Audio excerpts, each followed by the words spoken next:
Hi everyone, this is Rich from IO Audio. This is a short video on how you can go and look for work in the voiceover industry.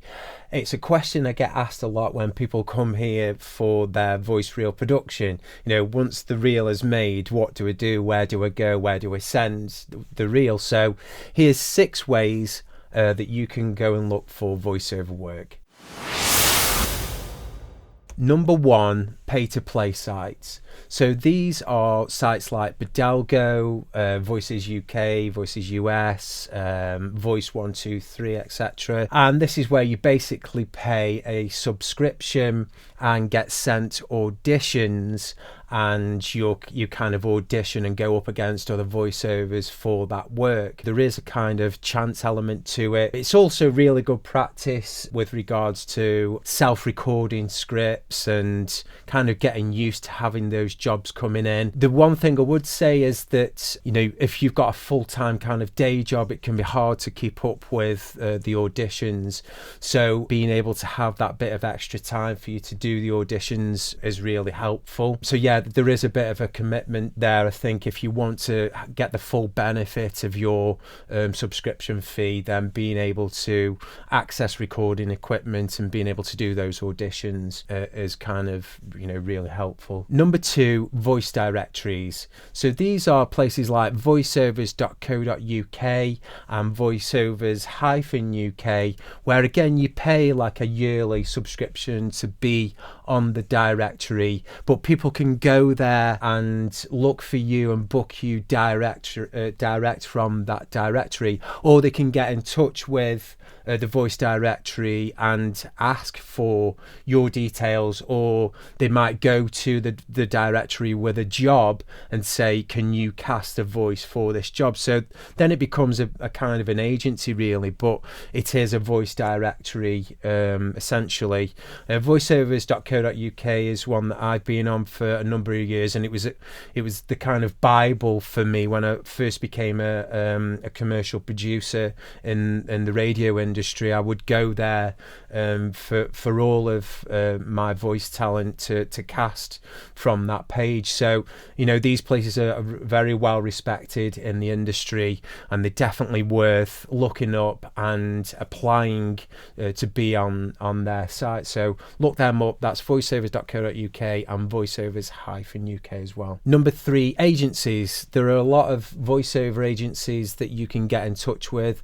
There are some acting agencies that also have a voiceover kind of department with that acting agency as well. So places like Narrow Road have now got a voiceover agent. But yeah, do your research with the agencies, but also when you're doing your research, go onto the agency and listen to their talent and see where you might fit in, so that you're not kind of just approaching the agency just to say, give me some work. It's kind of, do your research, look what's missing and where you fit in, and then you can approach them and say, I've been on the site, I see that you haven't got this type of voice, and that type of voice is me, so maybe you will benefit from having me on your books. So kind of do your research and get in touch with them after that. Number 4, networking events. So places like One Voice Conference, Vox, the Voice Arts Awards in the US and places like that is a good place to go and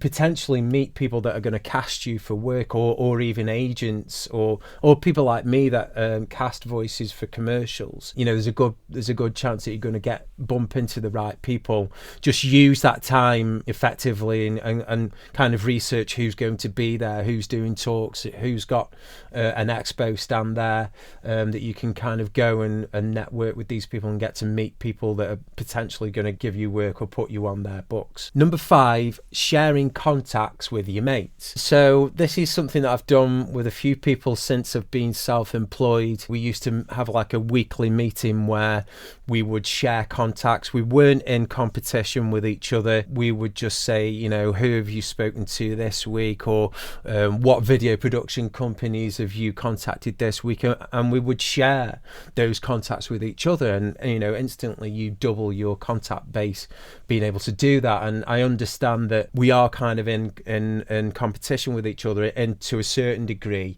But yeah, like I say, if you work with somebody, yeah, then you can just kind of share contacts or share information as to how you gained work in a certain area, or sharing information about casting opportunities and stuff like that. So being on social media and forums, Facebook forums, where people are putting up posts of casting opportunities and things like that is a really good way as well. Number 6, researching your own contacts.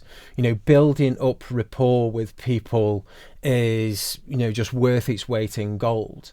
It can be hard to find the contacts that you want to find, like in the radio industry. People are constantly changing the jobs, and you might have a handful of contacts that you've been working with. The next thing you don't hear from them, and they've left and they've gone to work somewhere else. So it can be hard to kind of keep trace of where people are working and so on and so forth. So using LinkedIn is a really good tool. Going on to LinkedIn and looking up commercial producers, creative writers, because writers do a lot of voice casting these days. Just sit down and think about the kind of people that will be casting voiceovers and who they work for. Maybe going to the website, if it's a video production or web explainer business, and looking up who's on their team, and maybe looking at head of production, creative writing, all those type of things, and then going onto LinkedIn and finding them and connecting with them and introducing yourself that way, going out and banging on doors of the people that you want to work with. So it's kind of having a bit of a logical, structured way about approaching people. Start off quite small, very local to you, then spread out to maybe the northwest or the southwest or wherever, then spread it out to the UK. So you're not kind of over-facing yourself with your marketing. You can just kind of take it baby steps and have like an XLR spreadsheet where you put this information that I've found this contact and I've contacted them. Have they responded, yes or no? And kind of you can build it up that way. So yeah, that is a really effective and probably one of the most effective ways of building up a long-lasting contact base. So there you go, 6 ways to get yourself out there looking for voiceover work. Keep your eye out for more content. Give us a like and subscribe. And if you want to see more about what we do, visit the website www.ioaudio.co.